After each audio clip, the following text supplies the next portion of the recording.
Hello friends, financial year 22-23 की return भरने का टाइम नजदीक आ रहा है और हम रिटर्न भरने जा रहे हैं। तो हमारे पास कौन कौन से डॉक्यूमेंट्स हमें इकट्ठे करने हैं या कौन कौन से डॉक्यूमेंट हमारे हाथ में होने चाहिए रिटर्न भरने से पहले, आइए जानते हैं इस वीडियो में डिटेल में। मैं CA Vipin Mishra, taxation with DMC में आपका स्वागत है। जी हाँ दोस्तों, हम आपको नए नए अपडेट्स देते रहते हैं। आपने अगर हमारे चैनल को भी सब्सक्राइब नहीं किया तो सब्सक्राइब करें एंड बेल आइकन दबाना।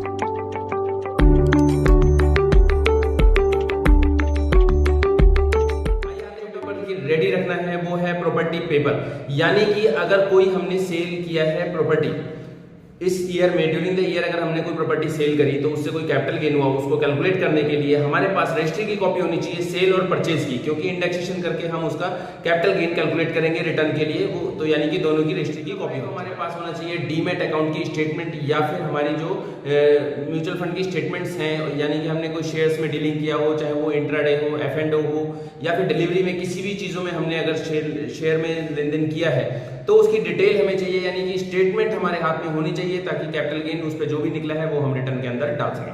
अगर थर्ड पॉइंट की बात करें तो यानी कि इन्वेस्टमेंट प्रूफ। इन्वेस्टमेंट प्रूफ का मतलब है कि हमारी कोई LIC के पेपर्स यानी ATC की डिडक्शन से रिलेटेड जो भी हम ATC में क्लेम करना चाहते हैं उससे रिलेटेड डॉक्यूमेंट्स, यानी कि उसका डॉक्यूमेंट्री प्रूफ या फिर 80D मेडिक्लेम या कोई भी डिडक्शंस हम क्लेम करना चाहते हैं तो उसके डॉक्यूमेंट्री प्रूफ हमारे पास होने चाहिए।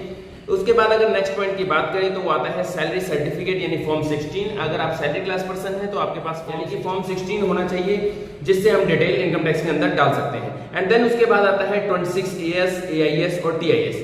जैसा कि इन्होंने AIS और TIS बहुत इंपॉर्टेंट आजकल कर दिया है, तो आपके पास आपके हाथ में होना चाहिए 26AS, AIS, TIS, ताकि आप रिको कर सकें कि आपके जो इनकम या डिडक्शन या जो भी हुई है वो आपके AIS, TIS में दिख रही है या नहीं दिख रही। उसको देखे बिना आपको रिटर्न फाइल इंटरेस्ट के सर्टिफिकेट या कोई आपने FD ले रखी है या उसका इंटरेस्ट आया है या सेविंग बैंक का इंटरेस्ट है, तो वो सारी की सारी चीजें आपके पास उसके सर्टिफिकेट होने चाहिए।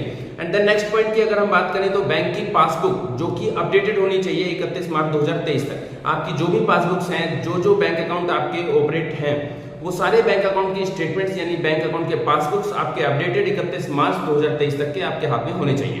देन नेक्स्ट पॉइंट की बात करें, अगर आपने कोई होम लोन लिया हुआ है तो उसका इंटरेस्ट सर्टिफिकेट, ताकि आप वहां पे क्लेम कर सकें इंटरेस्ट को, तो वो होम लोन का इंटरेस्ट सर्टिफिकेट आपके पास होना चाहिए।